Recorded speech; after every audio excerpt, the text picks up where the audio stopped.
제가 제일 좋아하는 이슈 중에 하나가 허블 텐션이거든요. 쉽게 표현하자면 우주는 하나인데 팽창률이 두 가지인 문제인 거잖아요. 광도 진화가 없다는 증거가 확실해야만이 이것을 가속 팽창과 암흑 에너지로 연결시킬 수가 있는데 광도 진화가 없다는 증거가 없는 상태에서 지금 계속하고 있는 거 이거는 뭔가 잘못됐다. 이게 과학에서 이렇게까지 예측하고 관측이 차이 나는 경우가 이건 말도 안 돼요. 말도 안 되지만 그럼에도 불구하고 설명할 수 있는 후보는 존재하는 거예요. 근데 지금 이와 같은 상태가 되잖아요. 우주상수가 아니고 다른 게 되면 설명할 수 있는 후보군조차 존재하지 않아요. 그러게요. 암흑에너지는 현대과학의 최대 난제예요. 우주의 70%를 차지하는데 정체를 전혀 몰라. 결국에 우주가 끝없이 빠르게 팽창하고 심지어 뭐 빅 리비의 방식으로 우주가 망할 거다 이제 이렇게 얘기도 했잖아요. 그럼 교수님의 새로운 모델에 따르면 오히려 반대로 먼 미래에는 감속도 가능하고 빅 크런치라고 하는 쪽으로도 갈 수 있다는 뜻일까요? 이미 현재 우주가 감속을 하고 있다는 거기 때문에 빅크런치도 불가능한 시나리오는 아니다. 네, 보다 여러분 안녕하세요. 오늘 굉장히 설레는 날이 왔습니다. 저는 현재 세종대학교에서 천문학을 연구하고 학생들을 가르치는 천문학자 우주먼지 지웅배입니다. 사실 굉장히 오늘 두근거리는 날인데요. 제가 대학생 때부터 너무나 존경했고 여전히 너무나 존경하고 있는 우리나라 대표 천문학자분을 직접 모시고 인터뷰를 하게 되었습니다. 이영욱 교수님을 모시고 직접 최근에 발표하신 아주 놀라운 연구 또 뒷이야기들을 함께 들어보도록 하겠습니다. 교수님 안녕하세요. 네, 반갑습니다. 네. 우선 저희 시청자분들께 짧게 인사 부탁드립니다. 네, 연세대학교 천문우주학과 이영욱 교수입니다. 오늘 이렇게 불러주셔서 저도 영광이고 이 기회에 또 자세하게 말씀드릴 수 있어 너무 반갑습니다. 정말 누구보다 연구로 바쁘실 텐데 이렇게 귀한 걸음 해주셔서 감사합니다. 사실 제가 꼭 교수님께 드리고 싶었던 말씀이 하나 있었어요. 1학년 때 교수님께서 개론 수업을 맡아주셔서 그때부터 교수님 보고 정말 반했었거든요. 교수님은 수많은 학생들을 많이 보셨겠지만 학교에 있을 때 제 모습이 혹시 기억이 나시나요? 기억납니다. 그래요? 네, 1학년 때부터 남달랐고 우리 턴 프로젝트 제가 제일 중요시 생각하는데 하는 거 보면 벌써 그 학생의 15년 후, 20년 후의 모습을 저는 95%의 확률로 맞출 수가 있습니다. 그때부터 남다른 프로젝트를 해서 천문학자로 성공할 줄 저는 거의 100% 확신을 했고 과학을 쉽게 대중에게 전달하고 그런 능력이 있는 줄은 저 나중에 알았는데 잘 기억하고 성공할 줄 알았습니다. 너무 영광입니다. 감사합니다. 혹시 교수님께서는 워낙 바쁘셔서 많이 못 보셨을 수도 있겠지만 과학을 보다 채널도 가끔 보셨었나요? 네, 저는 뭐 우리 집사람하고 우리 아버님이 구독을 하고 계셔서 간접적으로 말을 많이 들었고 옆에서 보면서 참 좋은 프로그램이구나. 우리나라의 민도가 참 많이 향상됐구나 하는 것들을 제가 느꼈습니다. 한 2, 3년 전만 하더라도 잘 모르고 있었는데 제가 젊었을 때만 하더라도 이 과학 프로그램이 성공하는 경우가 상상을 하기 힘들었는데 우리나라가 선진국이 됐구나 하는 것들을 실감하고 있습니다. 네, 너무 감사합니다. 또 오늘 많은 분들이 교수님의 말씀에 아주 주목해 주실 거라고 생각합니다. 지난 몇 년 전부터 교수님 연구팀에서 여러 논문들 내시고 계시고 특히 최근에는 영국 왕립천문학회지 MLRAS에 또 굉장히 흥미로운 연구를 발표하시게 됐잖아요. 우선 짧게 그동안 해오셨던 연구 또 특히 이번 논문의 내용이 어떤 내용인지 간략하게 먼저 소개 부탁드리겠습니다. 일반인들한테 알려진 건 아마 5년 전 논문 처음으로 우리가 알려지게 됐고 그때 처음으로 초신성 우주론의 기본 가정에 심각한 문제가 있다는 거의 10년이 넘은 관측에 기반해서 저희들이 연구 결과를 냈고 그래서 증거가 점점 탄탄해지고 이번에 나간 논문은 특히 초신성 우주론에서 더 강력한 증거를 발표한 것은 물론이고 초신성 이외에 다른 우주론 연구 방법들이 있어요. 바리온 음향 진동이나 우주 배경 복사 그러한 다른 우주론 연구 방법과 완벽하게 일치하는데 단 조건이 있습니다. 암흑 에너지가 우주 상수가 아니고 시간에 따라서 급격하게 변하는 모델에서 우리가 다른 우주론 연구 방법과 완벽한 일치를 보인다. 그런 면에서 이전 연구와는 훨씬 더 진보된 그런 결과고 제3자들은 지금 많이 수긍을 하고 있거든요. 초신성 우주론 쪽에서 리드하는 그룹에서 과연 어떻게 반응할지 저도 매우 궁금합니다.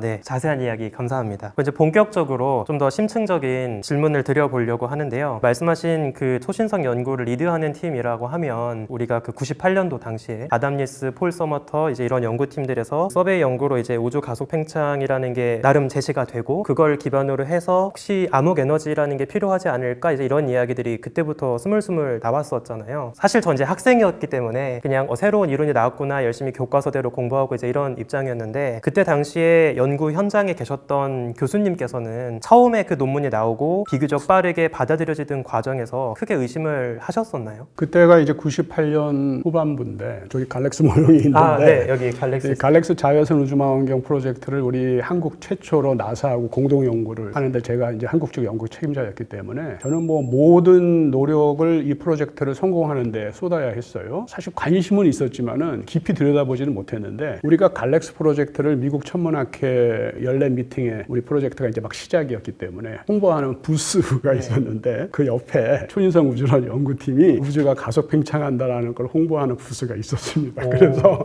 이런 놀라운 발견을 했구나. 네. 그런데 그때부터 저는 이상하다. 아직 검증이 덜 됐는데 그렇게 느꼈어요. 그렇게 된 이유는 제가 미국에서 예일에서 공부를 했는데 거기 유명한 학자가 있었습니다. 비트리스 틴슬리라고. 관측 우주론 분야에서는 이제 유명한 일화가 있는데 1960년대 후반부에서 1970년대 이르기까지 타입 1A 초신성, 여기서 영어로 해도 됩니까? 네, 맞습니다. 타입 1A 초신성이 사용되기 전이었기 때문에 은하단에서 가장 밝은 은하의 밝기를 표준 촛불로 사용했어요. 일반적으로 거대 타원 은하가 되겠죠. 그런데 제가 가장 존경하는 천문학자인 알렌 샌디지가 주역이 돼서 샌디지 프로젝트라고 하는 겁니다. 허블 프로젝트를 이어받아서. 그런데 무슨 이유인지 알렌 샌디지가 광도 진화 효과를 실제보다 상당히 과소평가하게 되는 겁니다. 광도 진화 효과는 우리가 먼 우주를 바라보면 그만큼 그 안에 있는 별들의 나이도 젊고 젊은 별들이 훨씬 밝기 때문에 과거에 있는 은하들은 훨씬 밝아야 되는 거죠. 네. 이 효과를 보정한다고 하긴 했는데 지금과 같이 항성 진화 이론이 발전되기 전이었기 때문에 매우 과소평가를 하게 되고 그거를 처음으로 잘못됐다는 걸 지적한 사람이 바로 텍사스 대학의 오스틴 유니버시티 오브 텍사스 오스틴에 있던 대학원생이었던 비트리스 틴슬리였습니다. 사실은 정확하게 지적을 한 거예요. 네. 최초의 아이소크론을 만들고 은하 안에 있는 별들의 빛이 어떻게 진화하는지를 계산했더니 알렌 샌디지가 너무 과소평가했다. 그래서 이걸 제대로 보정하게 되면 우주론의 결론이 바뀐다. 네. 이런 것들을 지적을 했죠. 그래서 비트리스 틴슬리가 8년 정도 고생을 많이 했습니다. 박사학위로 받고도 그 당시에 주류에 대항하는 거였기 때문에. 그러나 결과적으로는 비트리스 틴슬리가 점차 호응하는 사람들이 늘어나게 되고 맞는 것으로 판명이 되고 76년에 예일대학교 부교수로 가게 되고 거기서부터 은하의 화학적 진화, 그 다음에 은하의 항성 종족의 진화 여러 가지 논문들을 내는데 공교롭게도 지금 사실은 우리 그룹에서 하는 것들이 거의 비트리스 틴슬리가 개척한 것들을 따라서 합니다. 네. 그런데 이제 비극적으로 나중에 암에 걸려서 81년에 돌아가시게 되고 제가 84년에 도착했을 때 학과 분위기가 상당히 암울하더라고요. 그렇지만 비트리스 틴슬리의 그 모험, 영웅적인 그러한 샌디지와의 대결 이야기들은 전설적으로 제가 수없이 많이 들었어요. 그래서 98년에 초인성 우주론에 대한 얘기를 처음 들었을 때 저는 벌써 처음에 딱 이 비트리스 틴슬리의 광도 진화 효과를 제일 먼저 떠올렸습니다. 초신성도 표준 촛불이고 별에서부터 발현한 건데 서로 다른 가까운 우주에 있는 초신성과 먼 우주의 초신성은 평균적인 나이가 상당히 차이가 날 수밖에 없는데 어떻게 광도가 동일하다는 전제 가정이 성립하느냐. 그러기 위해서는 광도 진화 효과가 얼마나 심각한지 면밀하게 검토가 돼야 되는데 그때는 이제 시간이 바빠서 갈렉스 프로젝트 하느라고 잠시 뒤로 미뤘습니다. 처음부터 저는 의심을 했어요. 저뿐만이 아니고 비트리스 틴슬리의 스토리를 알고 있는 지금 한 50대 중반 이상 되는 사람들은 좀 더 검증이 돼야 되는 거 아닌가? 다들 그렇게 생각을 했었죠. 저도 1학년 개론이 벌써 이제 10년 전의 일인데 그때 수업에서도 정말 열변을 토하시면서 가능성에 대해서 이제 이야기하셨던 거를 너무 선명하게 기억을 하고 있거든요. 진짜 아주 오래전부터 그런 아이디어를 고민하고 계셨다는 게 좀 신기하네요. 바로 옆 부스에서부터 그 인연이 시작되었다는 게 정말 묘한 것 같습니다. 그 잠깐 우리 시청자분들을 위해서 중간에 조금 용어를 먼저 안내를 드리면 많이 등장하게 될 텐데요. 표준 촛불이라는 게 굉장히 중요한 개념입니다. 천문학에서는 사실상 거리를 잰다는 게 일단 그 천체의 고유의 밝기, 원래 밝기를 먼저 알아내는 방법들이라고 보시면 되거든요. 그 중에 하나로 뭐 변광성도 있고 그다음에 오늘 이야기하는 초신성도 있까지 여러 가지가 있는데 그 중에 하나로 오랫동안 타입 1A 초신성이라는 게 일정한 밝기로 최대 밝기를 찍을 거다라고 가정을 하고 이제 표준 촛불로 써왔던 거죠. 그리고 이제 교수님께서는 그거에 대한 이제 의문을 가지셨던 거고요. 그러면 본격적으로 초신성을 내가 한번 다뤄봐야겠다라는 결심을 하신 때가 있다면 언제였을까요? 그러니까 이제 갈렉스 프로젝트가 우리가 2003년에 성공적으로 발사했죠. 그때는 또 계속해서 갈렉스를 이용한 논문을 우리 또 한국팀이 맡은 게 있기 때문에 거기에 집중을 하고 한 2007년, 8년쯤 되니까 이제 어느 정도 정상 궤도에 돌입을 해서 거의 반자동으로 이제 논문들이 우리 밑에 같이 일하는 박사님들도 많고 하기 때문에 제가 약간 좀 다른 연구도 시작해도 되는 그런 시점이 됐어요. 네. 2008년쯤. 그런데 대학교에 있으면 연구소에 있는 것보다 장점이 딱 한 가지가 있는데 그게 뭐냐면 학생들하고 접하게 되는 거예요. 학생들이 계속해서 질문하는 거예요. 암흑 에너지가 무엇이냐고.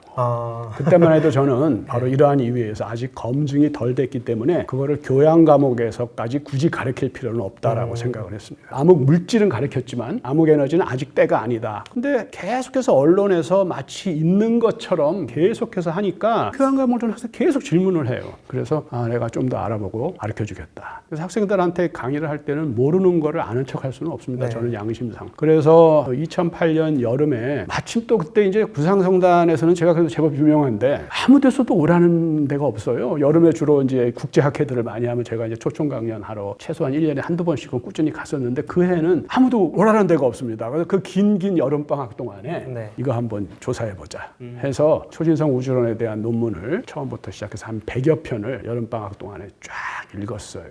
역시나 광도 진화가 없다는 증거가 없습니다. 광도 진화가 없다는 증거가 확실해야만이 이것을 가속 팽창과 암흑 에너지로 연결시킬 수가 있는데 광도 진화가 없다는 증거가 없는 상태에서 지금 계속 가고 있는 거예요. 이거는 뭔가 잘못됐다. 그래서 그때부터 우리가 면밀히 조사해봐야겠다 이런 생각이 들어서 2008년부터 우리가 프로젝트를 제 개인적으로는 시작했고 그 다음에 이제 우리 전공 수업 3학년, 3, 4학년 수업에서 이거에 대해서 얘기했더니 이제 2명의 학생이 한번 해보겠다. 그래서 그게 바로 지금 우리 강희정 박사님과 김영로 박사님 셋이 같이 시작을 하게 된 것입니다. 특히나 이제 교수님께서 구상성단을 별의 모임으로서 연구를 잘 하셨기 때문에 그런 관점의 확장이 가능했다는 생각도 들더라고요. 저는 어렸을 때부터 알렌 샌디지가 제 우상이었어요. 그런데 알렌 샌디지가 정확하게 박사학위 때 구상성단에 대해서 하고 그 다음에 우리은하의 형성에 대한 최초의 형성 모델을 제시하고 외부은하, 퀘이사 발견하고 그 다음에 아주 젊은 나이 때부터 허블의 프로젝트를 이어받아서 우주론 연구를 했단 말이에요. 저도 저렇게 해야겠다. 제 롤모델에 따라서. 그런데 우주론까지 확장시키기는 사실 상당히 힘들어요. 공부도 많이 해야 되고. 그런데 이제 그 2008년에 이제 기회가 온 겁니다. 그리고 다행히 저희 그룹은 그 은하 안에 있는 항성, 별들의 나이를 정확하게 측정하는 데 있어서는 세계에서 두 번째 가라면 서러운 그런 그룹이었기 때문에 자연스럽게 이쪽으로 이동할 수가 있었습니다. 그러면 중간에 잠깐 유치한 질문도 좀 드려보고 싶은데 교수님께서는 초신성도 직접 보신 적이 있으신가요? 네, 제가 운명적으로 1987년에 제가 대학원 2년차, 3년차일 때 처음으로 이제 칠레에 가서 관측을 하게 되는데 그날 밤에 바로 유명한 케플러 이후의 최대 초신성이었던 마젤란 은하에서 대마젤란 은하에서 초신성 1987이 폭발한 날입니다. 그때 처음으로 남쪽 하늘에 갔기 때문에 너무 신기한 거예요. 남십자성도 보이고 진짜 마젤란 은하가 구름처럼 보이고 소마젤란에 두 개가 구름이 있는 거예요. 제가 이제 아마추어 천문학을 오래 했기 때문에 초등학교 5학년 때부터 저를 도와서 같이 망원경을 구동하는 나이트 어시스턴트라고 하는 분이 있습니다. 제가 사용하는 망원경이 그분한테 제가 저 마젤란 은하를 보고 싶은데 쌍안경 있으면 좀 빌려줘 그랬어요. 근데 쌍안경이 없대요. 그래서 아니 왜 쌍안경이 없어? 그랬더니 아니 이렇게 큰 망원경이 있는데 무슨 쌍안경이 필요해? 그러면서 저보고 하나 찍으래요 사진을. 근데 그때 이미 초신성이 터져 있는 상태예요. 그래서 맨눈으로 그 다음날 알고 나서 봤을 때는 이게 4등성 희미하게 보여요. 근데 만약에 제가 그래 한번 찍자 말만 하면 되는 거예요. 그럼 그 친구가 알아서 망원경을 쫙 가서 찍는 겁니다. 근데 제가 잠시 고민했어요. 찍으려면 또 망원경을 쭉 움직여서 하다 보면 한 10분 15분 제가 지금 박사학위 연구하는 구상성단도 빨리 해야 되는데 잠시 고민하다가 됐어 그냥 우리 타겟으로 가자 이랬습니다. 근데 그 다음날 자고 일어났더니 난리가 난 거예요. 천문대가. 그 쉘턴이라는 친구가 토론토 대학에서 파견된 친구인데 초신성을 발견했다는 거예요. 그 친구는 계속해서 사진으로 했기 때문에 아침이 돼서야 사진 현상을 해서 발견한 거예요. 근데 만약에 제가 그때 초저녁에 그걸 찍었으면은 뭔가 이렇게 큰 별이 그냥 가운데 있었을 거란 말이에요. 저는 혹시 놓칠 수 있었지만 제 옆에서 일하던 나이트 어시스턴트는 맨날 관측하는 게 마젤란 은하기 때문에 남쪽 하늘에서 다른 천문학자들이 금방 알아챘을 거예요. 그런데 국제천문연맹의 규정에 의해서 그 당시 천문학자가 모든 명예를 자리를 네. 갖게 돼 있는데 네. 이 친구는 그냥 나이트 어시스턴트. 네. 제가 천문학자이기 때문에 그 초신성은 슈퍼노바 리가 되는 건데 그 초신성이 슈퍼노바 쉘톤이 됐죠. 네. 그래서 아깝게 기회를 놓쳤지만 어쨌든 저하고는 그런 초신성하고는 질긴 인연이 있어서 그 쉘톤은 이제 타임지 표지에 나오고 케플러 이후 뭐 몇백 년 만에 네. 초신성이고 그때는 좀 속이 좀 쓰렸죠. 속이 좀 쓰렸는데 천문학자는 뭔가 새로운 별을 처음 보는 게 천문학자가 아니고 자연 현상을 규명하는 게 천문학자가 할 일이거든요, 사실. 그래서 크게 미련은 없습니다. 네. 말씀하신 것처럼 사실 초신성이라고 하는 건 순간적으로 벌어지고 빠르게 이제 밝기가 어두워지는 현상으로 알려져 있잖아요. 언제 어디에서 터질지 기다렸다가 처음부터 모든 데이터를 얻는 게 되게 어려울 것 같아요. 근데 이제 최근에 교수님을 비롯해서 여러 연구팀이 하고 있는 연구들을 보면 한꺼번에 초신성 300개 혹은 뭐 몇백 개 이런 식으로 되게 많은 데이터를 쓰기 시작을 했잖아요. 어떻게 순식간에 지나가 버리는 초신성 데이터를 그렇게 많이 확보할 수 있게 된 건가요? 대부분이 미국 천문학자들의 노력이죠. 미국은 천문학의 메카입니다. 그래서 우리나라하고는 비교가 되지 않는 한 10배가 아니고 한 100배 정도의 연구비가 투입되고 있고 또 그런 선진국들은 또 천문학을 좋아해요. 그래서 투자를 엄청나게 합니다. 아주 큰 산업이에요. 그러다 보니까 노벨상을 받은 솔 펄머터 팀에서는 이제 캘리포니아 사막에 설치를 해서 계속해서 초신성 탐색을 했고 또 하버드 대학교는 또 아리조나 대학에 상대적으로 소형 망원경이지만 탐사 망원경들을 설치해서 초신성 탐색을 오랫동안 했습니다. 상당한 노력을 했어요. 그분들은 진짜 존경받아 마땅합니다. 그리고 거기서 그치는 것이 아니고 초신성을 발견하게 되면 바로 그 대학들이 갖고 있는 큰 망원경에다가 4m, 8m 망원경에 바로 연락을 해서 분광 스펙트럼을 찍습니다. 그래야 이것이 타입 1A 초신성인지 타입 2 초신성인지 알 수 있습니다. 네. 우리나라에서는 상상하기 힘든 그런 어떤 대형 장비들을 많은 그것도 각 한 대학이 다 소유하고 있는 그래서 바로바로 연동돼서 확인이 되는 거예요. 부러울 따름인데 우리는 그런 자료들을 그냥 논문에서만 접하는 거지만 미국이나 유럽에서는 그런 일들을 거의 한 대학이 다 수행을 할 수 있을 정도의 장비를 확보하고 있기 때문에 그래서 이제 많은 초신성들을 발견하게 되고 지금은 처음 노벨상을 받은 연구에서는 그저 한 100여 개 정도의 초신성이 사용되었는데 최근에는 1200개 다크에너지 서베이 같은 경우에는 2000개 정도의 초신성을 지금 알려져 있고 앞으로 LSST는 5년 안에 2만 개를 발견할 예정입니다. 엄청나네요. 네, 앞으로 이제 상당히 우주론 쪽에 좋은 시대가 다가오고 있습니다. 그 말씀하신 것처럼 이제 특히나 초신성 같은 경우에는 별이 하나 터지는 거지만 그 밝기가 은하 전체에 맞먹을 정도로 밝다 보니까 아주 멀리 있어도 관측이 가능하고 그래서 이제 우주론에서 많이 쓰이는 타겟이 됐잖아요. 이제 본격적으로 더 깊게 한번 들어가 보려고 하는데요. 사실 아직도 교과서에서는 또 많은 천문학자들조차 타입 1A 초신성을 표준 촛불로 이제 불러오고 있어요. 교수님께서는 항상 수업 때도 그렇고 학회 발표에서도 그렇고 표준화 가능한 촛불로 불러야 정당하다 이제 이렇게 말씀을 하셨는데 그동안 계속 표준 촛불로 쓰였던 이유, 또 교수님께서는 표준 촛불이 아니라 표준화 가능한 촛불로 여기시는 이유가 무엇인지 자세한 설명 좀 부탁드립니다. 그리고 일반적으로 뭐 찬드라세카 한계 질량이 1.4 네. 태양 질량인데 백색외성이 태압에 의해서 견딜 수 있는 질량이다. 뭐 이렇게 아마 지구과학 교과서에 써 있는 모양이죠. 네. 그리고 뭐 틀린 말은 아니에요.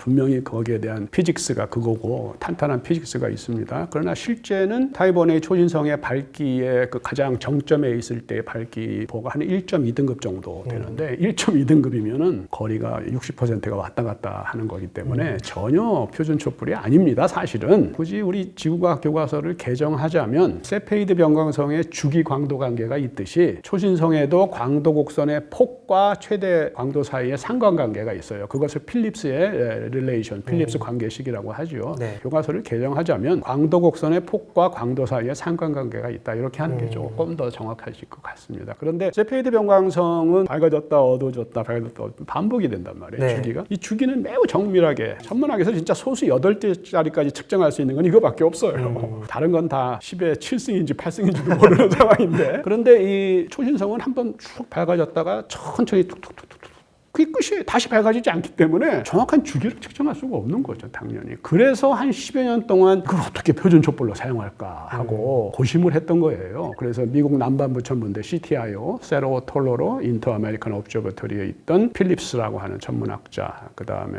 다른 2명의 천문학자들을 같이 힘을 합쳐가지고 이게 너무 밝기 때문에 표준 촛불로 쓰면 너무 좋을 텐데, 우주론 연구에. 네. 그런데 밝기가 일정하지가 않아서 어떻게 하면 표준화를 할 것이냐 하는 연구들을 했는데 그래서 이제 광도 곡선의 폭하고 최정점의 광도하고 모종의 상관관계가 있다 하는 것들을 그래서 그러면 잘하면 표준 촛불로 할 수 있겠구나 하는 거고 그렇게 해도 오차가 세페이드 변광성처럼 뭐 0.0 몇 등급이 아니고 0.3등급 뭐 이렇게 되는 거예요. 네. 그러니까 0.3등급이면 거리로 15% 정도 차이가 나거든요. 잘하면 표준 촛불이 될 수 있다. 그래서 제 얘기가 아니고 조금 내막을 아는 사람들이 이제 타이번의 초신성은 스탠더다이저블 캔들이다. 표준화할 수 있는 캔들이다라고 부르는 거예요. 그러니까 세페이드 변광성처럼 그렇게 주기만 알면 정확한 광도를 알 수 있는 게 아니다. 가까스로 표준화할 수 있다. 그런 뜻에서. 사실 이제 교수님의 특히 이제 현재 연구 성과들을 좀 나름 요약을 해보면 앞서 98년도 그때부터 먼 우주로 갈수록 우리가 예상했던 것보다 그 은하들의 초신성이 좀 어둡게 보이고 그러니 아마 더 멀리 있는 것 같다. 그래서 우주가 가속 팽창을 하는 것 같다. 이제 이렇게 생각을 했던 거잖아요. 맞습니다. 적색 편유로 생각했던 거리와 직접 관측해서 밝기로 추정한 거리를 비교했을 때 얼마나 더 멀고 어둡냐. 이제 요거를 이제 이야기를 하는 건데 예전에는 단순히 더 멀기 때문이라고 생각을 했지만 그 모 은하와 모 항성의 나이를 생각을 해야 실제로 더 어두운지 아닌지를 공평하게 이제 판단할 수 있다는 거잖아요. 그러면 조금 궁금한 게요. 교수님의 논문을 보면 이전에도 신경 쓰긴 했던 것 같아요. 대표적으로 은하 질량 이런 매스를 가지고 이제 나름 보정도 하고 했는데 그럼에도 불구하고 나이가 제일 큰 역할을 하고 있다는 건가요? 1998년에 아담 리스 에덜 논문하고 99년에 소울 펄머터 그룹의 논문에서도 그다음에 브라이언 슈미트의 논문 그 세 편의 논문 전부 다 광도 진화 효과를 검증해야 된다고 써 있습니다. 아 진짜요? 네, 왜냐하면 그 중에서 이제 소울 펄머터나 브라이언 슈미트는 저랑 비슷한 나이고 소울 펄머터는 저보다 나이가 많고 아담 리스는 아마 몰랐을 거예요. 저보다 5살 어리니. 그러니까 아담 리스를 제외하고 나머지 사람들은 사실 다 틴슬리 스토리를 잘 알고 있어요. 그 다음에 그 논문들의 공저자들도 연륜이 계신 분들은 다 틴슬리 스토리를 알고 있기 때문에 광도 진화가 중요하게 검증돼야 된다라고 다 써 있고 그래서 나이 측정이 중요하다라고 다 써 있습니다. 그런데 나이 측정하는 건 그렇게 간단한 문제가 아닙니다. 그 당시에는 이 저자들이 어떻게 했냐면은 나이하고 가장 관련이 높은 프록시 천문학에서는 측정하고 싶은 물리량을 직접 측정하지 못하는 경우가 대부분이잖아요. 맞습니다. 그래서 가장 비슷한 걸 프록시라고 하는데 은하의 형태를 나이의 프록시로 사용을 했어요. 나선 은하는 평균적으로 젊고 타원 은하는 평균적으로 나이가 많고 뭐 이런 거 아닙니까? 그래서 각각 나선 은하에서 폭발한 초신성과 타원 은하에서 폭발한 초신성의 밝기를 비교해 봤더니 거리는 이제 동일적인 방법으로 아는 것들에 대해서 별로 차이가 없다. 기술이 돼 있는데 문제는 뭐냐면 사용된 샘플의 수가 20개가 채 되지 않아요. 매우 스몰 샘플이고 또 하나는 타원 은하하고 나선 은하 사이의 평균 나이가 사실은 그렇게 크지가 않습니다. 그때만 하더라도 이미 우주 상수가 있는 것으로 거의 다 분위기가 되기 때문에 이것이 큰 주목을 받지 못하게 돼요. 그 이후에 이제 무슨 일이 있냐면 WMAP이라 그래서 우주 배경 복사 탐사선이 올라가서 2003년에 아주 정밀한 우주 배경 복사 관측을 하는데 우주가 기하학적으로 평탄하다는 결론에 도달하게 되잖아요. 아니 그런데 우주의 거대 구조에서 관측되는 물질의 분포는 우주를 기하학적으로 평탄하게 하는데 30%밖에 안 되니까 뭔가 70%가 있어야 되고 그게 마침 또 98년, 99년 페이퍼에서 그게 우주 상수라고 얘기하고 있고 딱 맞아떨어진 거죠. 또 하나는 뭐냐면 98년, 99년 페이퍼 이후에 이제 노벨상을 수상하게 되려면 필연적으로 더 먼 우주에서 초신성을 발견해서 확인을 해야 되거든요. 그래서 이제 허블 우주망원경의 어마어마한 시간을 이 아담 리스하고 소울 펄머터가 사용하게 됩니다. 특히 아담 리스가 2004년, 2005년 그 근방의 이제 논문에서 중요한 논문에서 허블 우주망원경으로 훨씬 먼 초신성을 한 20-30개를 발견하게 돼요. 그래놓고 그 그래프에다가 슬쩍 뭐를 집어넣냐면 만약에 광도 진화라면 적색 편의에 따라서 훨씬 더 어두워져야 된다. 제가 나중에 그 그림을 우리가 2008년에 제가 100편 논문 읽었을 때 보니까 이건 잘못된 거예요. 광도 진화는 적색 편의에 비례하는 것이 아니고 은하 안에 있는 별들의 전문용어로 항성 종족이라고 그러잖아요. 별들의 나이, 평균 나이에 비례해야 되는데 우주의 그 나이, 뭐 룩백 타임이라고도 하고 우주의 나이하고 적색 편의는 선형 관계가 아니에요. 적색 편의가 0.5까지만 선형이고 그 다음부터 급속도로 비선형이 돼서 적색 편의가 1이나 2나 사실 그 안에 있는 별들의 평균 나이는 큰 차이를 보이지 않거든요. 그런데 이 아담 리스 쪽 논문에서는 그게 적색 편의에 비례한다 그래서 실제보다 너무 그냥 광도 진화를 심하게 변화한다고 했어요. 그런데 HST 허블 우주망원경 관측하니까 당연히 그 사람이 주장하는 광도 진화나 먼 먼지 모델하고는 맞지 않고 우주상수 모델하고 막 이렇게 되니까 전부 다 그 그래프에 다 넘어간 거죠. 그런데 그렇다고 해서 뭐 아담 스미스가 사람들을 현혹시키기 위해서 그렇다고는 절대 생각 안 하고 본인 스스로가 몰라서 그렇게 한 거예요. 그러니까 그분은 단지 그냥 별들에 대해서 잘 몰랐기 때문에 다른 제3자들이 그걸 잘 이렇게 파악을 했어야 되는데 분위기상 그냥 넘어간 거죠. 그러니까 이거 봐라, 허블 우주망에 관측했는데 광도 진화는 이렇고 먼지도 아니고 우주상수여야만 된다, 이렇게 된 거예요. 그래서 5년 후에 노벨상을 받은 거죠. 아주 잘 계획적으로 잘 흘러가게 됩니다. 굉장히 행복한 루트였네요. 이제 말씀하신 것처럼 이미 5년 전부터 관련된 주장들을 조금씩 하시고 또 근거도 제시하셨고 최근에 또 새로운 논문도 내셔서 또 다시 주목을 이제 받고 계신데, 뉴스로만 교수님의 연구를 접한 사람들 입장에서는 앞서 5년 전에 하셨던 연구와 이번에 추가로 하신 연구의 큰 차이를 못 느끼실 수도 있을 것 같아요. 이번에 새롭게 발표하신 연구는 그 사이 어떤 게 보강이 되고 또 어떤 차이가 있는지를 설명 부탁드릴게요. 가장 이번에 중요한 점은 우리가 초신성 우주론에서 이전에 발표했던 그 상관관계의 통계적 유의미성을 5.5 시그마, 완전히 독립적인 또 다른 샘플이 있기 때문에 두 개를 합치면 7 시그마, 7 시그마 이상으로 늘어난다는 거고, 그거 이상으로 중요한 거는 다른 우주론 연구 방법, 바리온 음향 진동, 우주 배경 복사, 요 세 연구 방법하고 완벽한 일치를 보인다는 겁니다. 단 이제 암흑 에너지가 우주 상수가 아니고 시간에 따라서 급격하게 변하는 경우에만. 근데 그것이 이제 작년부터 국제 천문학계의 표준 모델이 점점 돼가고 있는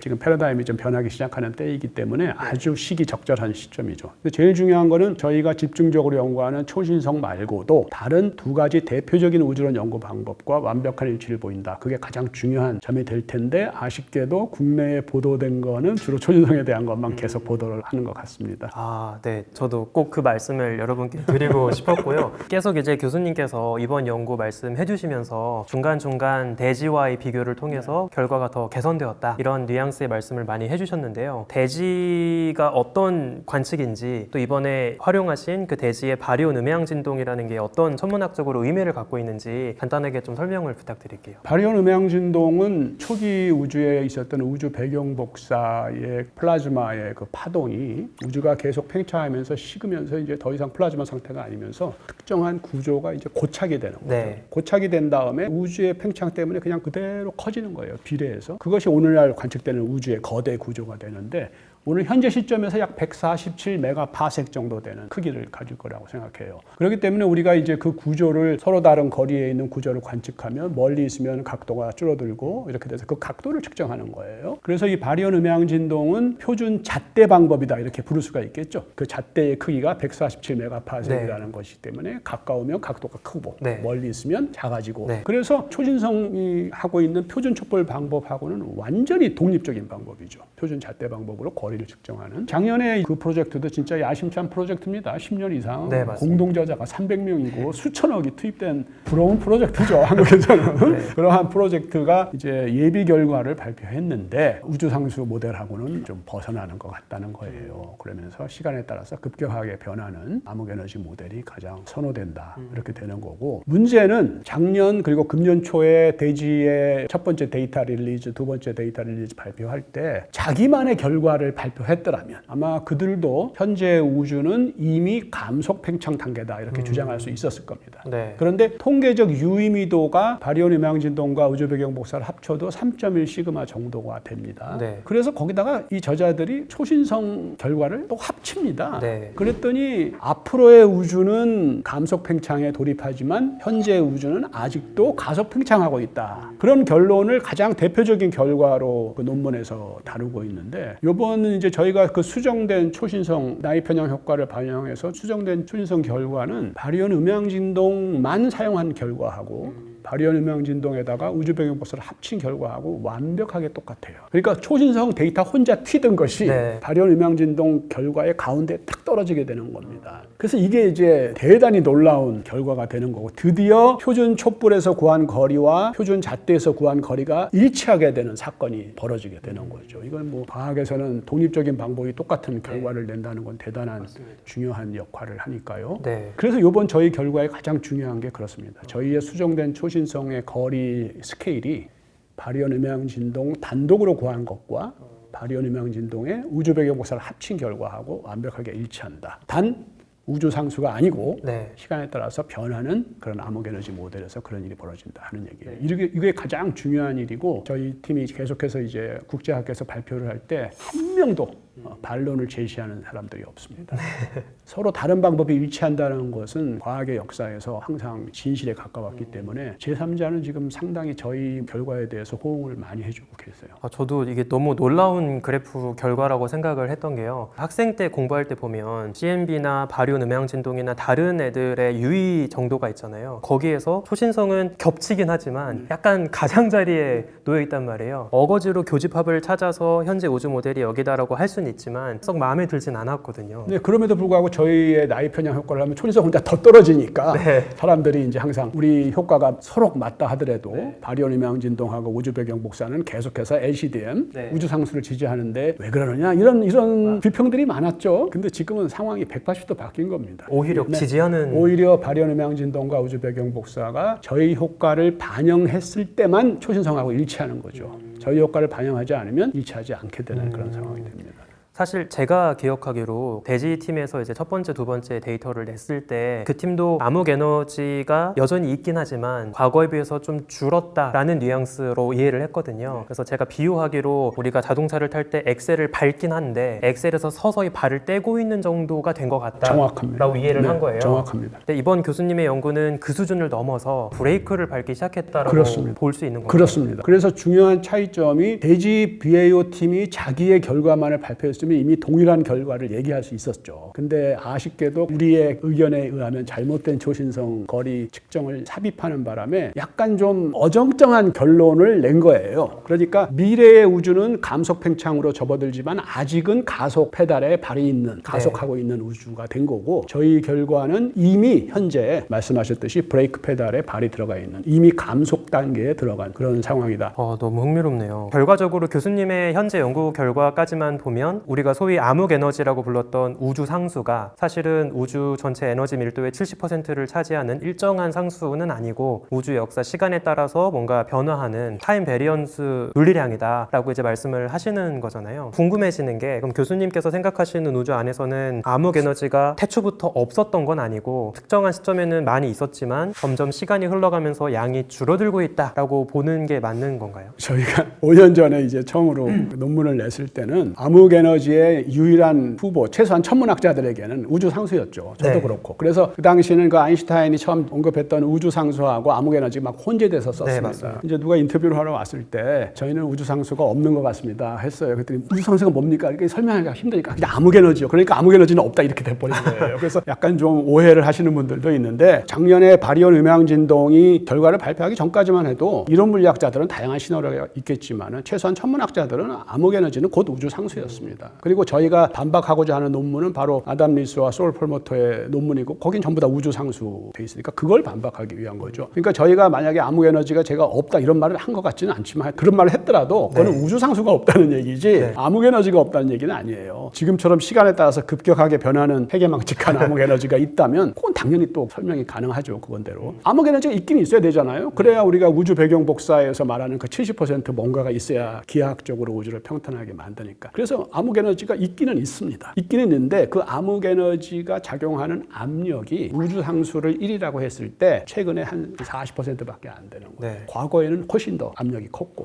이런 식으로 쭉 가다 보면 앞으로 미래에는 훨씬 더 작아지게 되겠죠. 그래서 암흑 에너지가 압력이 아니라 이제는 중력같이 작용을 해요. 만약에 마이너스 3분의 1보다 커지면. 네. 그러니까 이것이 이제 암흑 에너지의 밀도가 변한다기보다는 상태 방정식 자체가 변해버리게 되는 거예요. 그래서 과거에는 소위 말해서 팬텀 에너지, 유령 네, 에너지가 맞습니다. 돼요. 유령 에너지. 우주는 계속해서 팽창해서 모든 게 밀도가 줄어드는데 얘는 오히려 밀도가 늘어나요. 네. 약간은 회계망측한. 네, 맞아요. 그래서 유령 에너지라고 그러죠. 네. 팬텀 에너지. 우주 상수는 말 그대로 진공이 갖고 있는 진공 에너지니까 공간이 계속 만들어지는 게 우주 팽창이니까 암흑 에너지의 밀도는 항상 똑같이 그래서 우주 상수가 되는 거죠. 그래서 유령 에너지였다가 우주가 우주 상수를 찍고 그 다음에 이미 뭡니까? 퀸테센스 우리말로 뭐라 그래? 제오 원소죠. 제오 원소는 얘는 또 어떤 입자예요. 정체를 모르는 입자이기 때문에 얘는 마찬가지로 우주가 팽창하게 되면 밀도가 또 줄어드는 거예요. 지금 현재는 그 상태에 와 있는 거죠. 그러니까 암흑 에너지가 막 변하는 겁니다. 과거에 팬텀 에너지였다가 잠깐 우주 상수 찍고 지금은 제오 원소인 상태로. 그러니까 암흑 에너지의 상태 방정식 자체가 시간에 변한다 하는 게 대지 BAO 바리온 음영 진동 프로젝트가 제안하는 거고 저희의 결과를 거기다 합치게 되면 3.1 시그마가 아니고 9.8 시그마가 되는 거예요. 그러니까 이거는 뭐 압도적으로 통계적 유의미성으로 도저히 우주상수 모형 LCDM이 같이 양립할 수 없는 그러한 상황이 되는 거죠. 그러면 이게 과연 진짜 암흑 에너지의 정체이냐 하는 거는 이제 앞으로의 연구가 진행이 돼야 되는데 우주상수를 그나마 사람들이 선호했던 거는 뭔가 설명할 수 있는 후보가 있습니다. 그것이 진공에너지죠. 네. 진공에서 계속 입자와 반입자가 소멸되고 생성되고 하면서 발생하는 진공의 에너지가 만약에 있다면 지금 관측된 것보다 10의 120승배 많아야 되죠. 더 많이 만들. 이게 과학에서 이렇게까지 예측하고 관측이 차이 나는 경우가 이건 말도 안 돼요. 말도 안 되지만 그럼에도 불구하고 설명할 수 있는 후보는 존재하는 거예요. 근데 지금 이와 같은 상태가 되잖아요. 우주상수가 아니고 다른 게 되면 설명할 수 있는 후보군조차 존재하지 않아요. 그러게요. 저도 뭐 이쪽이 제가 뭐 이론 물리학이나 이쪽에 전공이 아니기 때문에 조심스럽긴 하지만 제 육감적으로는 네. 이게 답은 아니다.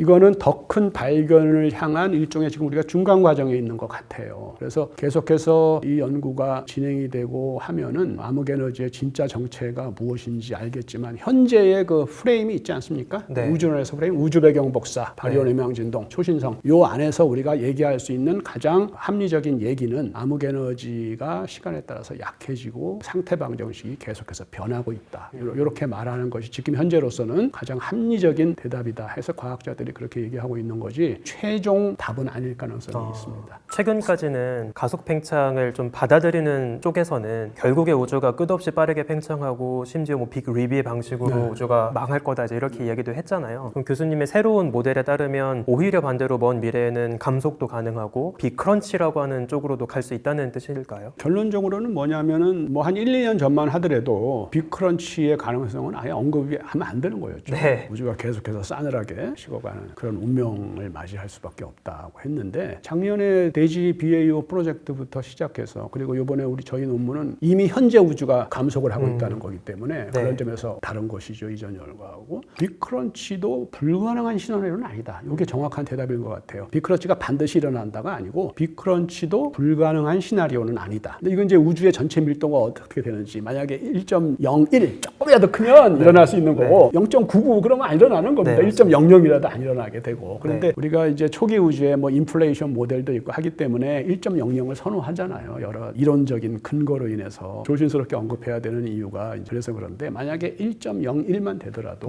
빅크런치가 일어날 수 있겠죠. 그다음에 암흑 에너지의 정체가 우리가 지금 생각하는 것과 확 다르고 있기 때문에 그 파트에 대해서도 그쪽을 전공하시는 분들이 좀 더 심층적으로 전공을 해야 되는데 국제학회에서 이제 암흑 물질, 암흑 에너지 하는 학회를 가보면요. 주로 물리학자들 많이 참석하는 학회를 가면 암흑 에너지에 대한 발표는 거의 없어요. 저는 암흑 에너지에 대한 발표 들으러 갔는데 대부분 암흑 물질에 대한 얘기만 해요. 왜? 암흑 물질은 그래도 여러 가지 후보도 있고 증거들도 좀 탄탄한데 암흑 에너지는 이런 지금 참 난감한 상황이니까 암흑 에너지에 대해서는 발표가 없는 거예요. 그럼에도 불구하고 미국의 천문학자들이 있다 그러고 노벨상도 받고 그러니까 있게 된 거고 좀 난감한 그런 상황으로 가는 거죠.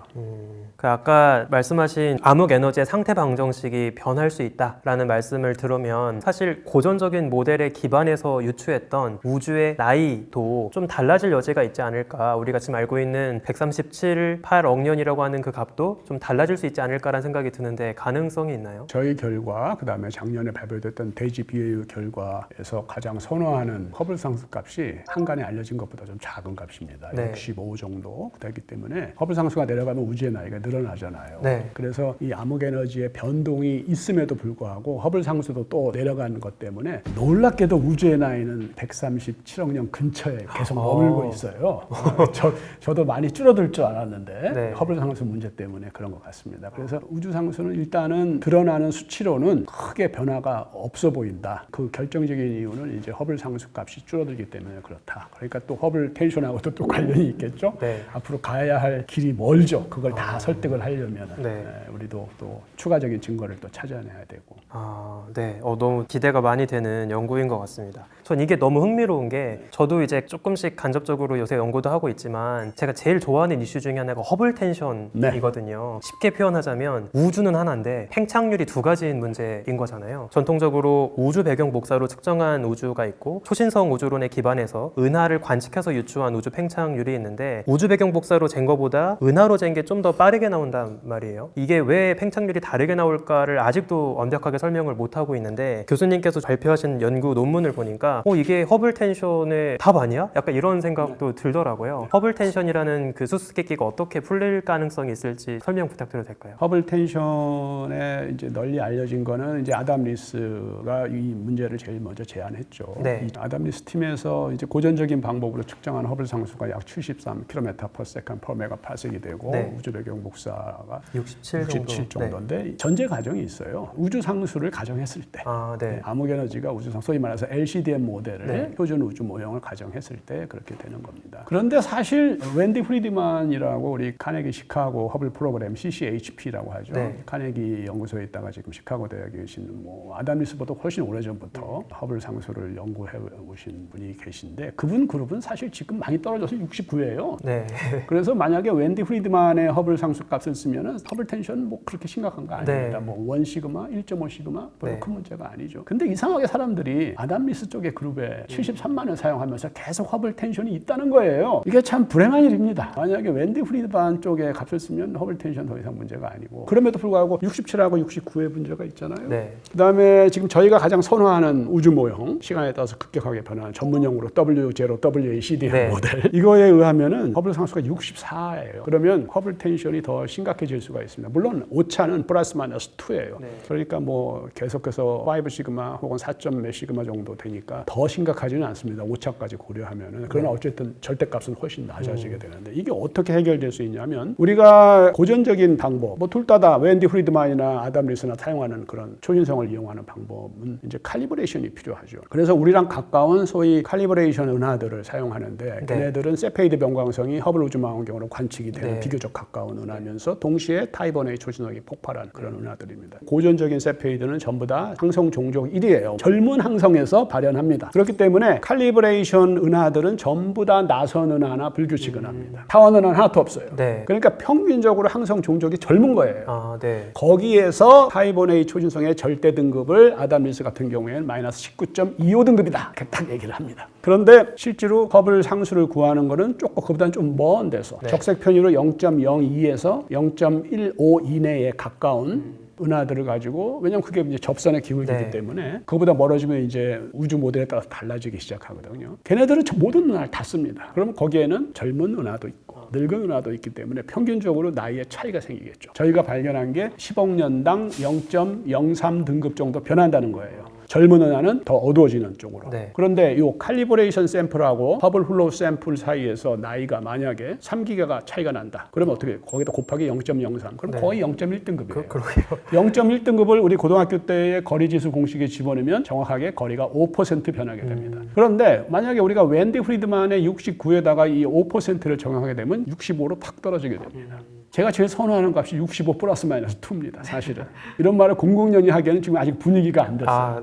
그러나 시간에 따라서 변하는 암흑에너지 모델에서 예상되는 바리온 음향 진동과 우주 배경 복사를 합치면 64, 65 뭐 그 정도예요. 그래서 저희가 발견한 이 효과 뭐라 그럴까요? 에이지 바이어스 우리말로 나이 편향 효과. 이것이 허블 텐션의 완벽하게 솔루션인지 아닌지는 우리가 측정을 해봐야 되지만 분명히 해결하는 방향으로 기여를 하게 되고요. 그래서 그래서 저와 같이 일하는 우리 박사님들하고 박사과정 학생들이 이 허블 텐션도 이제는 좀 우리가 말할 때가 됐다, 시기적으로. 네. 그래서 지금 허블 플로우 샘플에 대한 호스트 갤럭시들의 나이 측정을 이미 시작을 했고 네. 빠르면 6개월, 늦으면 한 1년 이내에 측정이 다 완료될 것 같아요. 그렇게 되면은 실제로 제가 조금 전에 말했듯이 이 두 칼리브레이션 샘플과 허블 플로우 샘플 사이 나이 차이가 정확하게 얼마가 되는지. 과학이라는 것은 퀀티티예요. 네. 수치를 가지고 얘기를 해야 됩니다. 네, 맞습니다. 그렇기 때문에 저희가 직접 측정을 해야 그걸 알 수 있는 거죠. 지금은 이제 어느 정도 제가 다른 여러 가지 증거들을 봤을 때 한 2, 3기가 정도 차이는 날 수 있겠다. 20에서 30억 년 정도. 그 정도라도 충분히 중요한 기여를 할 수 있겠다. 이걸 해결하거나 치유하는 데 있어서. 네, 네. 그래서 웬디 프리드만의 값에 만약에 저희 효과를 집어넣으면 사실 거의 완벽하게 되면서 오히려 67보다도 훨씬 낮은 65까지도 내려가는데 아무 문제가 없습니다. 특히 오차를 고려하면 플러스 마이너스 2 정도 고려하면 허블 텐션은 거의 문제가 안 되는데, 문제는 아담 리스의 값 73은 이 효과를 적용해도 그것만으로 해결되지 않을 가능성이 높아요. 한 절반만, 73이 한 70 정도 잘 돼야. 네. 그럼 나머지는 뭐냐? 제가 처음으로 공개하는 건데 네.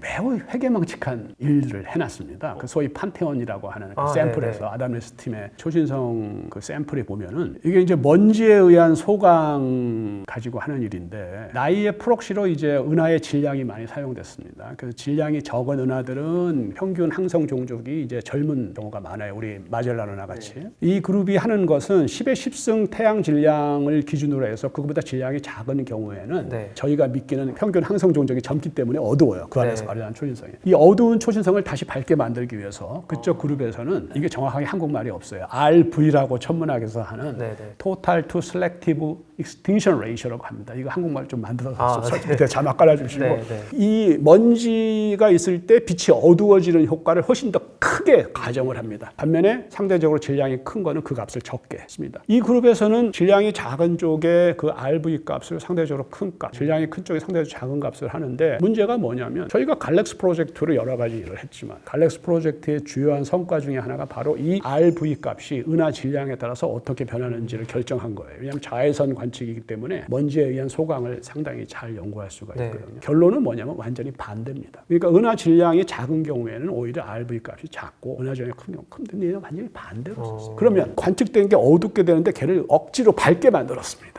자, 허블 다이어그램에서 천문학자 버전에 X축에는 적색편이, Y축에는 밝기 혹은 거리지수. 어두우면 허블 상수 떨어지고 밝으면 허블 상수가 커지는데, 어둡게 관측되는 거를 억지로 밝게 만들어놨어요. 과보정을 한 거네요. 그래서 분명히 이게 웬디 프리드만 그룹하고 차이가 나는 그 3에서 4 정도는 이 효과가 있을 것이라고 저는 심증이 있어요. 근데 제가 오늘 공개하니까 이 프로그램은 동료 천문학자들, 물리학자들도 많이 시청한다고 제가 들었기 때문에 제가 공개적으로 공개할 테니까 우리 그룹보다도 이 먼지에 의한 소강 전문가들이 많이 있습니다. 국내에도. 이 부분을 공략하면 허블 텐션을 해결하는 데 아주 많은 기여를 할 수 있을 거라고 보고요. 그러니까 저희들이 이제 내년쯤부터 이 문제도 한번 조금 들여다볼 계획인데, 국내외 이 학계, 이 프로그램을 보시는 분들 중에서 혹시 그 분야의 전문가들 계시면 저희들이 같이 연구를 해보자라고 제가 제안을 합니다. 뭐 우리 국내 또 우리 전문학자들도 몇 분은 저와 비슷한 생각을 하고 있는데, 그냥 웬디 프리드만의 값을 쓰면 되는 거예요.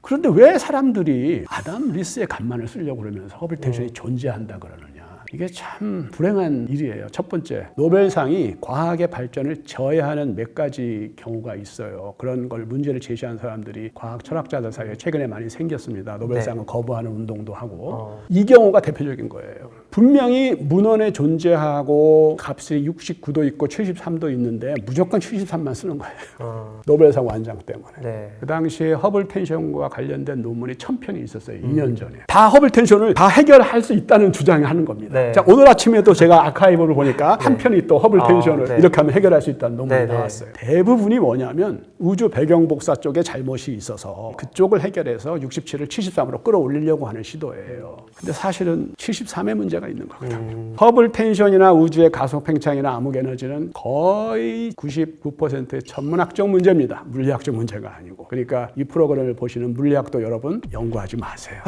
인생이 허무해질 겁니다. 존재하지도 않는 문제 혹은 이런 잘못된 가정에 기반한 문제를 연구하다가 나중에 몇 년 후에 그것이 사실로 밝혀졌을 때 매우 허무해질 건데, 존재하지도 않는 문제를 가지고 많은 물리학도들이 연구하는 걸 저는 너무 가슴이 아프고 이거는 시선을 조금만 돌리면 이건 그냥 천문학적 문제다. 그런데 왜 그렇게 많은 물리학도들이 이거를 무조건 물리학적인 문제라고 해서 우주 배경 복사 쪽을 건드리려고 하느냐. 이 문제가 필요한 거예요. 과학의 난제가 필요하다고요. 통일장이론, 스트링 시어리, 넘사벽에 도달한 지 벌써 15년, 20년 됐어요. 이런 물리학, 입자 물리학에서 별로 할 게 없습니다. 우리 국내에는 잘 안 알려졌지만 미국이나 유럽에서는 천문학자들을 되게 부러워해요. 왜? 아직까지 난제가 많다는 거예요. 물리화학에서 난제가 별로 없습니다. 그런데 암흑 에너지가 70%를 차지한다. 허블 텐션이 있다. 막 새로운 난제들을 제시하는 거예요. 네. 천문학계에서. 네. 그러니까 이거 봐라 해갖고 이제 연구를 뛰어드는데 제가 보기에는 지금 말씀드린 이유로 거의 이거는 천문학적인 문제일 가능성이 매우 높다는 얘기예요. 물리학적 문제보다는. 그런데 어떤 노벨상의 완장을 가지고 밀어붙이는 것 같은 본인이 나쁜 의도로 하는 건 아니에요. 그냥 단순히 그분도 자기 전공밖에 모르기 때문에 그런 거예요. 그래서 그 먼지에 대한 소강 그 문제도 그 외부나에 계신 분들은 신랄하게 비판을 합니다. 아니 평생을 그 문제 막 연구하는 학자들이 있다. 우리 갈락스도 그랬고 다른 사람들. 그런데 어떻게 니네가 마음대로 그걸 뒤바꿔서 하느냐. 그럼 절대로 안 된다. 그건 100% 잘못된 거다. 그렇게 얘기하는데 초신성 우주론 하는 그룹에서는 전혀 모르는 거예요. 그러니까 초신성 우주론 하는 그룹에서는 박사학위 때부터 우주론만 했으니까 외부나도 모르고 별은 더더욱 모르죠. 그러니까 이걸 신랄하게 비판할 수 있는 그런 분위기가 전혀 아니에요. 그래서 이게 노벨상이 과학의 발전을 저해하는 그런 대표적인 케이스가 아마 앞으로 되지 않을까 저는 예상을 하고요. 네, 너무 공감이 가는 게 저도 항상 허블 텐션 얘기할 때 우주 배경 복사와 우주 은하를 관측한 것이 어긋나는 문제다라고 이야기를 해왔는데 최근에 바리온 음향 진동도 보면은 오히려 이제 CMB 쪽을 지지하고 있으니까요. 이걸 더 공평하게 말하자면 차라리 초신성 데이터만 튄다라고 이야기하는 게 더 맞는 지금 현재 상황이 초신성 혼자서 튀는 겁니다. 네, 그래서 저도 은연중에 말씀하신 것처럼 그 앞선 선행 연구에 권위가 있다 보니까 모두 동등한 무게로 두고 그냥 둘이 어긋나는 문제다라고 많이 표현을 했던 것 같아요. 그래서 그것도 되게 다시 생각해 볼 수 있는데 너무 좋은 말씀이신 것 같습니다. 그러면 조금씩 정리를 한번 해볼까 하는데 이번 연구 논문에서는 어쨌든 대지의 데이터를 적극적으로 활용하셔서 말씀하신 바리온 음향 진동과 꽤 일치한다라는 놀라운 결과를 보여주셨는데 그럼 앞으로는 또 어떤 새로운 데이터를 사용하실 계획이실지 궁금합니다.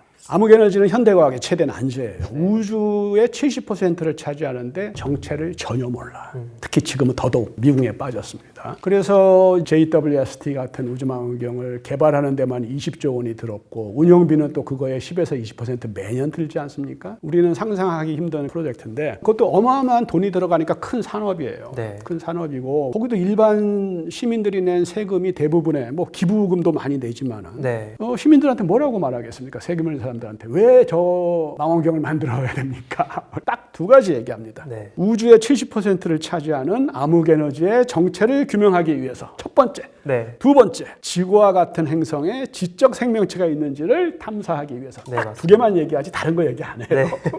그런데 얼마나 중요합니까? 네. 우주의 70%를 차지하는데 지금 정체를 몰라요. 과연 앞으로 어떻게 해야 되겠느냐? 첫 단추가 지금 잘못된 상태에서 다른 방법들을 막 연구한 거예요. 수십조 원 들여가고 수천억 들여가지고 지금. 그러니까 지금 제일 중요한 건 이 잘못 끼워진 첫 단추를 제대로 끼우는 게 제일 급한 책무가 되는 거예요. 근데 다행히도 앞으로 전 세계에서 펼쳐지고 있는 서베이 천문학, 탐사 네. 천문학, 베라 로빈 천문대에서 그 LSST 서베이 프로그램이 앞으로 5년 이내에 2만 개의 새로운 타입 1A 초신성 그리고 초신성 호스트 은하 당연히 따라오겠죠. 은하 안에서 폭발하니까 관측할 예정이에요. 우리가 어떻게 하려고 하냐면 이 샘플이 많아지면 적색편이 모든 구간에 대해서 동일한 평균 나이를 갖고 있는 호스트 은하를 쓰는 거예요. 네. 그렇게 되면 지금 문제가 뭐냐면 먼 우주에서는 젊은 은하들만 있는데 가까운 우주에서는 젊은 은하도 있고 늙은 항성도 있는 거죠. 그러니까 문제는 이 늙은 항성에서 발현한 초신성을 빼야 되는 거예요. 네. 얘 때문에 평균적인 나이가 가까운 데서는 더 나이가 많아지고 먼 데서는 젊어지고 그것이 이제 나이 편향 효과가 발동하는 거거든요. 그러니까 만약에 전부 젊은 항성에서 발현한 초신성만 우리가 가까운 우주든 먼 우주든 선별해서 하면은 저희가 발견한 나이 편향 효과에 대해서 고민할 필요도 없고 표준화 과정에서의 과잉 보정도 걱정할 필요가 없고 그러니까 아주 좋은 표준 표준 촛불이 되는 겁니다. 그러면 거기서부터 우리가 진짜 이런 논란 없이 아주 정밀한 초신성을 가지고 밝기가 진짜 똑같은 진짜 표준 촛불, 표준화할 수 있는 촛불이 아니고 표준 촛불만 갖고 하면은 우리가 마지막 답을 알 수 있겠죠. 우리가 이번 논문의 마지막 그림에서 그 예고편을 실었습니다. 그 결과도 우주상수 모델보다는 시간에 따라서 급격하게 변하는 모델에 훨씬 더 잘 일치하고 있습니다. 너무 재밌는 이야기 진짜 긴 시간 동안 너무 감사합니다. 문득 궁금한 게 어쨌든 5년 전쯤부터 국제학계에다가 논문도 내시고 발표도 많이 하셨는데 국내외 학계의 반응은 어땠을지가 많이 궁금합니다. 저희가 이렇게 적극적으로 홍보할 수 있는 기회가 팬데믹 때문에 상당히 지연이 된 그런 감이 없지 않아 있죠. 그런데 작년부터 마침 대지 BAO가 또 우주상수가 아닌 것 같다는 결과도 내고 저희 결과를 보정하게 되면 잘 맞는다는 그런 발표를 제가 이제 하기 시작하는데 반응이 상당히 달라요. 다 우리가 맞을 것 같대요. 그냥 그 사람들 별하고 은하를 잘 아는 사람 입장에서는 이 틴슬리의 일화도 알고 있고 하니까 문제는 이제 이 초인성 우주론 하는 사람하고 그 다음에 물리학 쪽에서 우주론으로 건너온 사람들은 이거 아무리 설명해도 별에 대해서 모르기 때문에 도저히 그 사람들은 받아들여지지 않았잖아요. 근데 이제 그런 사람들까지도 일부 디스커버리 페이퍼의 공동 저자였던 사람들도 제가 실명을 거론하기는 좀 그렇고요.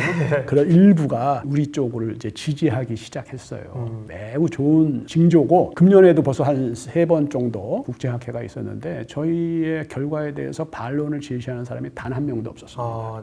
또 이쪽 분야에서 국제적으로 5손가락 안에 들어가는 대가들 한두 명이 저희하고 공동 연구를 제안을 할 정도가 돼서 지금 같이 공동 연구를 하고 있습니다. 그래서 그 공동 연구에는 저희의 효과를 반영해서 우주론적으로 어떤 효과들이 있고 적색 편의에 따라서 뭐가 변하고 그건 엄청난 변화죠. 진짜 처음에는 저희 논문이 실리지 않게 하기 위해서 어떤 조직적인 그런 방해가 진짜 많았어요. 이거는 동료 천문학자들도 제가 이런 얘기를 하면 잘 안 믿어요. 과학학술지가 설마 그런 정치적인 결정을 했을 것이냐. 그런데 제가 이제 조금 더 저희 이론이 각광받게 되면 자세하게 제가 겪은 여러 실현들에 대해서 다 말할게요. 지금은 말하면 사람들이 안 믿어줄 거예요. 진짜 조직적으로 저희 논문이 안 나가게 하려고 그런 방해 시도들이 있었습니다. 거기에 비하면 지금은 진짜 괄목할 만한 변화고 이번 논문이 이제 정식으로 게재가 되고 그러면은 이제 또 어떤 반응이 올지 어느 정도는 제가 예상은 하고 있지만 거기에 대한 반박 준비도 다 되어 있고 왜냐하면 데이터는 진실을 말하거든요.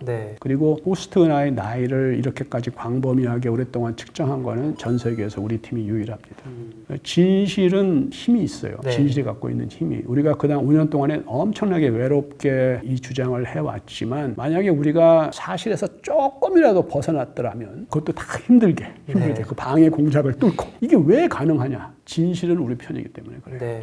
진실은 우리 편이기 때문에 우리도 100% 맞지 않겠지만 상당 부분은 우리 쪽이 사실인 것 같아요. 제가 점점 느껴지는 게. 그러니까 생각도 못했던 대지 BAO가 간접적으로 우리를 지원해주고 있고 조금 욕심이 쓰는 것이 조금 이 판을 키우고 싶다. 이론 물리학적인 그쪽 분들 도움도 받고 싶고 조금 더 판을 키워야 될 분위기가 됐고 지금은 이제 제한된 그런 연구팀으로 상대를 해야 되지만 무엇을 해야 될지는 지금 확실하게 눈에 딱 들어오는 그대로 계획된 대로 하면 됩니다. 우리가 제일 잘하는 방법을 가지고. 교수님께서 스스로 평가하시기에 교수님의 이론에 대한 학계의 평균적인 반응은 어느 정도 단계까지 와 있다고 보십니까? 아주 좋은 질문 해주셔서 너무 감사합니다.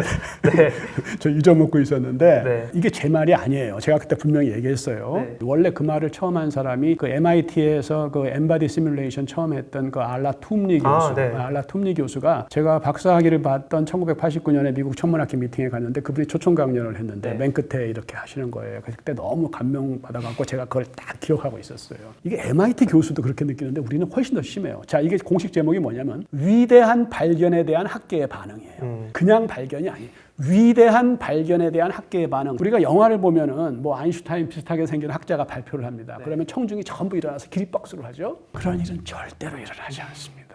첫 번째 단계는 뭐냐면 이그노, 완전 무시하는 겁니다. 악플보다 무섭다는 무플이죠.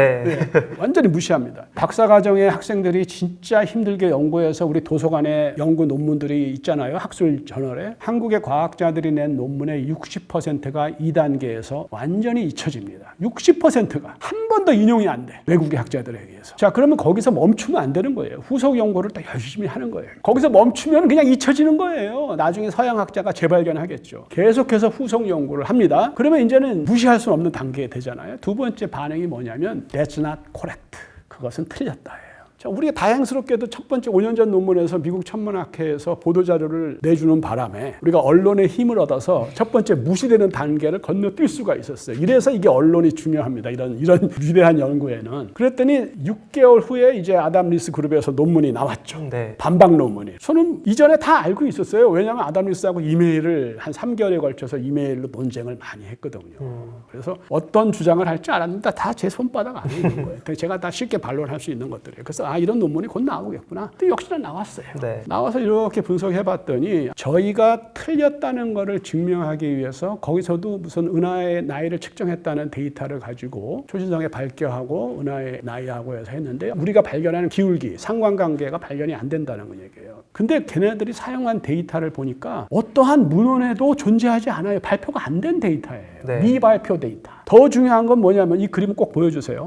X축이 항성의 평균 나이인데 네. 측정 오차가 표시가 안 돼 있어. Y축만 표시되어 있고 초신성의 밝기에 대한 것만. 특히 이 경우에는 분광학적인 나이 측정이 아니고 측정학적인 나이 측정이기 때문에 아마 오차가 무지 커요. 근데 측정 오차를 표시하지 않아요. 이거 좀 이상하다. 그래서 저희 연구팀이 뒷조사를 좀 해봤습니다. 다행히 저희의 분광 관측하고 겹치는 샘플이 한 10개 이상이 있었어요. 그래서 저희가 측정 오차를 비교해봤더니 저희 분광은 상당히 정확하고 측정 오차가 얼마나 되시는지 아세요? 놀라지 마세요. 우주의 나이에 필적해요. 100억 년이에요. 그러니까 X축의 거의 전체가 오차예요. 이게 뭐 공중파가 아니니까 약간 막말합니다. 이런 쓰레기 같은 데이터를 사용해서 네. 암흑 에너지가 우주 상수라는 거를 지금 디펜드를 하고 있는 거예요. 제가 화가 엄청 나더라고요. 이 암흑 에너지라는 것은 지금 현대 과학의 가장 큰 난제라고 하는데 그것이 우주 상수라고 가속 팽창을 변호하기 위해서 사용하는 데이터를 이따위 데이터를 사용해 너무 화가 나는 거예요. 우리 대학에서 일반 물리 들을 때 측정 데이터를 표시하지 않으면 그 리포트는 F예요. 여러분 다 아시다시피. 그런데 천체물리학 저널 APJ에서 그것도 노벨상 수상한 연구팀이 사용한 데이터가 측정 오차가 없어요. 그리고 그 오차가 완전히 그래프의 전 구간을 차지하는 오차예요. 네.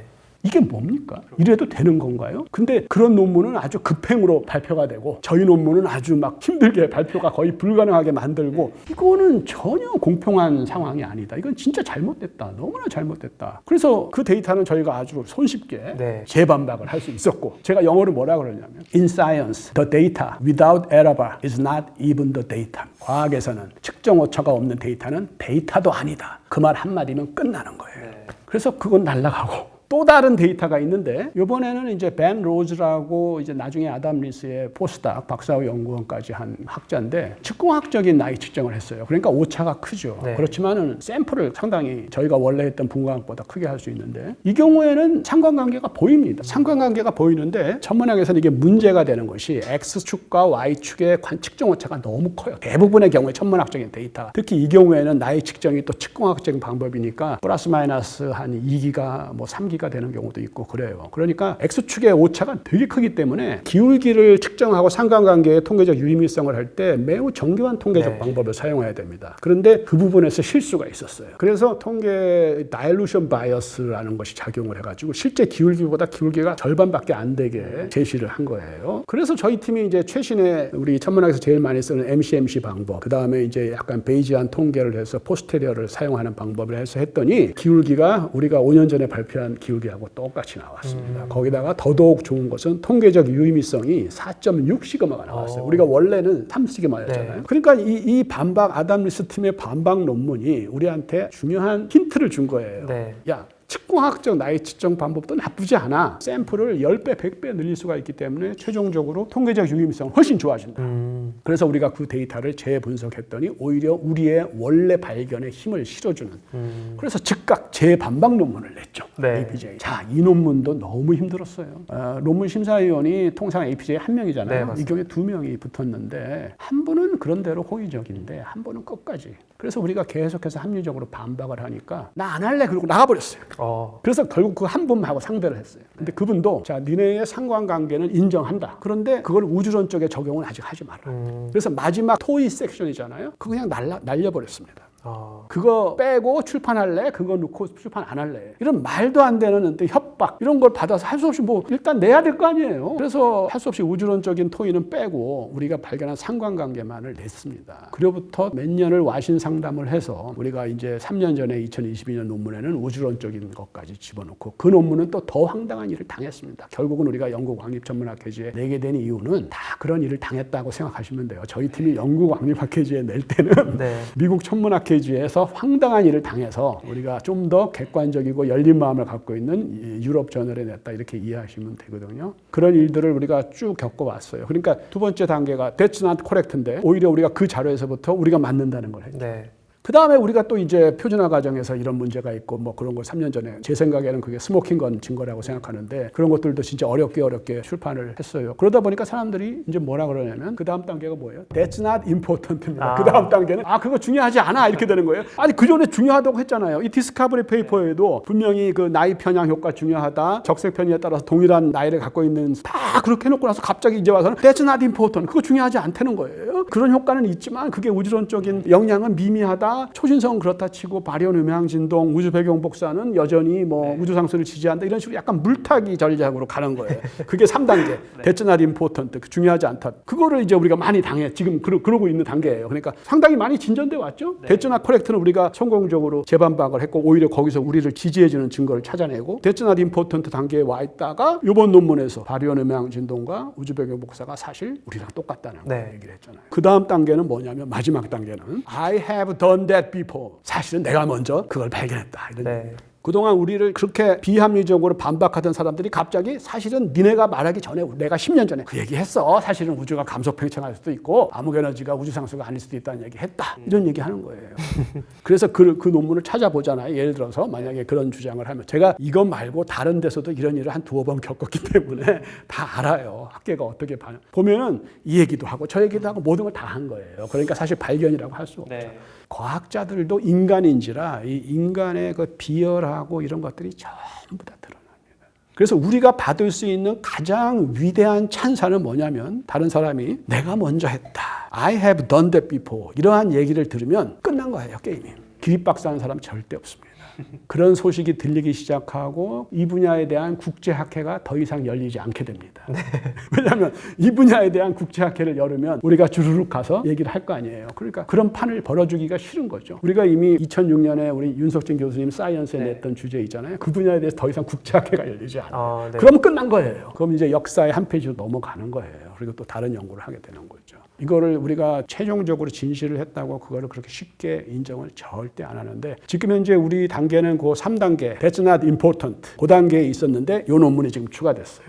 노벨상을 받은 당사자들은 죽기 전날까지 절대로 부인하지 않을 거예요. 왜냐하면 그게 모두 다니까 자기 인생에. 그리고 그분들을 저는 사실은 엄청나게 존경합니다. 초신성을 표준 촛불로 만들기 위해서 10년 이상 어마어마한 노력을 했어요. 그다음에 아담 리스나 이런 팀도 그 먼지의 영향을 하기 위한 수많은 노력을 했어요. 그리고 지금 허블 텐션에 대해서도 제가 아까 약간은 좀 비하하는 듯하게 얘기했지만요. 그 논문을 보면 진짜 존경스럽습니다. 진짜 모든 거를 세밀하게 다 연구했어요. 개통오차의 요인을 딱 하나 안 했습니다. 나이 편향 효과를 안 했습니다. 그게 문제가 되는 거예요. 왜 안 했느냐? 모르니까. 모든 걸 다 할 수가 없습니다. 한 천문학자가. 그쪽은 자기네가 제일 모르는 거예요. 우리는 제일 잘하는 거고 그것이. 근데 이게 결정적인 거예요. 기온에 대한 학문에서 은하의 형성이나 우주론 제일 중요한 물리량은 나이입니다. 맞습니다. 고고학에서. 그래서 마침 그것이 우리가 가장 전문가들이고 하기 때문에 된 거지만 그 팀의 노력은 제가 진짜 존경스러워요. 너무 모든 걸 디테일하게 요거 딱 하나 안 한 거예요. 좀 아쉽죠. 그러니까 그쪽 팀이 절대로 뭐 사기치려고 한 것도 아니고 뭐 그것도 이 분야를 모르기 때문에 그렇게 된 거예요. 그렇게 좋게 봐주셔야 되고 그래서 이번 기회에 제가 이런 걸 잘 해명을 할 수 있어서 너무 다행인데. 감사합니다. 저도 머지않아서 스물스물 이곳저곳에서 내가 먼저 했다 이렇게 외치는 분들이 많이 나오면 성공한 거예요. 저도 희소식이라고 생각해도 될 것 같습니다. 이제 이야기를 마무리하면서 최종 질문 몇 가지만 추가로 드리고 이제 끝내도록 하겠습니다. 저희가 아무래도 보다 채널이 또 제일 추구하는 것 중에 하나가 실제 전문가분들의 목소리를 전달 드리는 건데요. 가끔 보면 교수님을 포함해서 이런 멋진 연구를 소개하는 분들이 조금 잘못된 타이틀이나 내용을 걸고 소개할 때가 조금 있어요. 이제 교수님께서 직접 말씀을 해주시면 좋을 것 같은데, 일단 첫 번째, 교수님께서는 당연히 빅뱅에 기반한 우주 팽창 자체를 부정하지는 않으시는 거죠? 당연하죠. 빅뱅의 증거는 탄탄합니다. 근데 그것이 이제 점점 더 빨리 가속 팽창하느냐, 팽창이 느려져서 감속 팽창하느냐, 뭐 이런 문제를 갖고 우리가 얘기하는 것이지. 네. 빅뱅의 뭐 세 가지 증거는 상당히 탄탄하고, 네. 그건 우리가 과거를 직접 볼 수 있기 때문에 천문학에서 그거를 부정하기는 매우 힘들죠. 빅뱅 아시다시피 뭐 우리 지 박사님이 잘 설명했겠지만 처음부터 천문학자들 대부분 싫어했던 거 아니에요? 네, 맞습니다. 계속해서 관측적인 증거가 나오니까 의심하고 싶어도 할 수 없는 상황이 된 거예요. 빅뱅은.